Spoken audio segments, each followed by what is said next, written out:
മൂന്നാം ഘട്ടത്തിൽ 3 മടങ്ങ് അധ്വാനിക്കുമെന്ന് പ്രധാനമന്ത്രി നരേന്ദ്രമോദി. രാജ്യത്തെ നയിക്കാൻ എല്ലാവരുടെയും പിന്തുണ വേണമെന്നും പ്രധാനമന്ത്രി.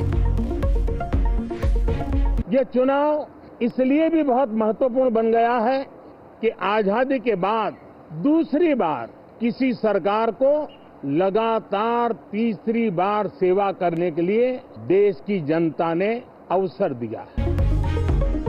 ലോക്സഭയിൽ മലയാളത്തിൽ സത്യപ്രതിജ്ഞ ചെയ്ത സുരേഷ് ഗോപി.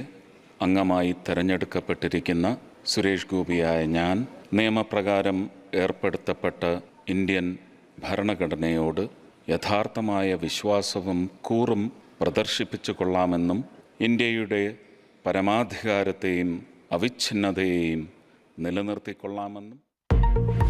കേരളത്തിൽ നിന്നുള്ള മറ്റ് എംപിമാരുടെ സത്യപ്രതിജ്ഞ വൈകിട്ട് 4-ന്. മുതലപ്പൊഴി വിഷയം അടിയന്തര പ്രമേയമായി സഭയിൽ ഉന്നയിച്ച് പ്രതിപക്ഷം. പ്രകൃതിയുമായി ഇണങ്ങാത്ത നിർമ്മാണ പ്രവർത്തനങ്ങൾ ദുരന്തങ്ങൾക്ക് വഴിവെക്കുന്നുവെന്ന് വി.ഡി. സതീശൻ. സർ, പ്രകൃതിയുമായി ഇഴുകിച്ചേരാത്ത മനുഷ്യനിർമ്മിതികൾ നമ്മുടെ ഭൂപ്രകൃതിക്കും മനുഷ്യനും മറ്റു ജീവജാലങ്ങൾക്കും സർവനാശം വരുത്തുന്ന കാഴ്ചയാണ് നമ്മൾ അവിടെ കണ്ടുകൊണ്ടിരിക്കുന്നത്. വിഷയം പൊതുവായ സാമൂഹ്യ പ്രശ്നമാണെന്ന് മന്ത്രി സജി ചെറിയാൻ.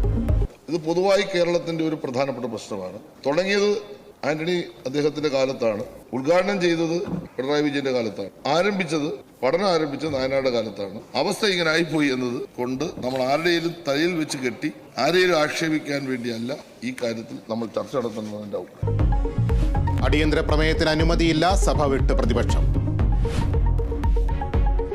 +1 സീറ്റ് പ്രതിസന്ധിയിൽ വിദ്യാർത്ഥി പ്രക്ഷോഭം ശക്തം. നിയമസഭയിലേക്കും കളക്ടറേറ്റുകളിലേക്കുമുള്ള KSU മാർച്ചുകളിൽ സംഘർഷം.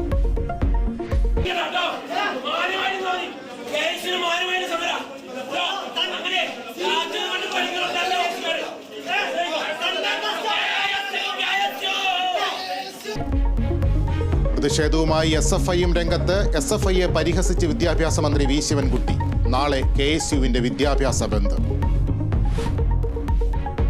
Kerala Congress M steering committee യോഗത്തിൽ മുഖ്യമന്ത്രിക്കെതിരെ തുറന്നടിച്ച് തോമസ് ചാഴിക്കാടൻ.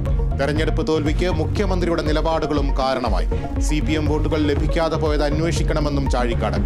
മുഖ്യമന്ത്രിയെ മാത്രം പഴിചാരുന്നത് ശരിയല്ലെന്ന് ജോസ് കെ മാണി. കുണ്ടും കുഴിയും നിറഞ്ഞ് ചെളിക്കുളമായി കേരളത്തിലെ റോഡുകൾ. ഗ്രാമീണ വഴികളിൽ ഏറെ ദുരിതം. 1 അല്ല 2 അല്ല 3 അല്ല, കുണ്ടുപറമ്പ് തണ്ണീർപന്തൽ റോഡിൽ 1 കിലോമീറ്ററിനുള്ളിൽ ഞങ്ങൾ കണ്ട കുഴികളെ പ്രേക്ഷകർക്കായി പരിചയപ്പെടുത്തുകയാണ്. ഇത് കുഴി നമ്പർ 1. ബാക്കി കുഴികളുടെ എണ്ണം ഞാൻ എടുക്കില്ല, നിങ്ങൾ കണ്ടു തന്നെ മനസ്സിലാക്കിക്കോണം. ജനകീയ പ്രശ്നം ഏറ്റെടുത്ത് കേരള വിഷൻ ന്യൂസ്.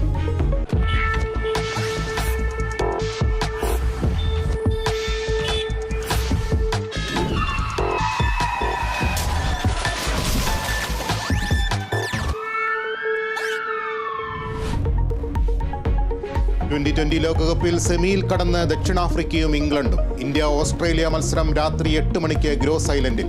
സെമി സാധ്യത സജീവമാക്കാൻ ഇരു ടീമിനും നിർണായകം.